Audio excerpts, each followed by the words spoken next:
نمیفهمم چرا باید برای زندگی روی سیاره‌ای که توش به دنیا آمدیم پول بدیم. یه لحظه بهش فکر کن.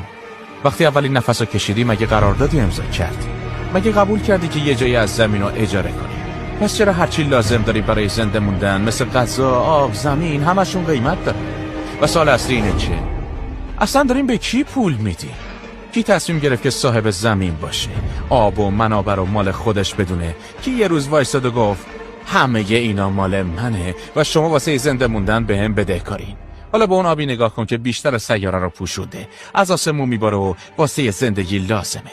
اگه یه عده دارن از بیابی میمیرن، به جای اینکه میلیاردها دلار خرج جنگ کنیم، میتونیم کارخونه های آب شیرین کن بسازیم و به همه آب برسونیم. این فناوری هست، ولی استفادهش میکنیم؟ نه. چون اگه مردم بتونن خودشونو تأمین کنن دیگه قابل کنترل نیستن. واقعیت اینه، کمبود یه دروغه، هم غذای کافی هست، هم زمین، هم منابع واسه هممون. ولی اینکه مردم نیازمند دولت‌ها نباشن، شرکت‌ها و بانک‌ها قدرتشون رو از دست میدن. واسه همین میان جنگ درست میکنن، طوری برنامه میریزن که تو همیشه درگیر کاری، همیشه خرج کنی و همیشه یه چیزی کم داشته باشی. تو فقط پول زندگی رو نمیدی، داری واسه موندن تو قفس خودت پول میدی.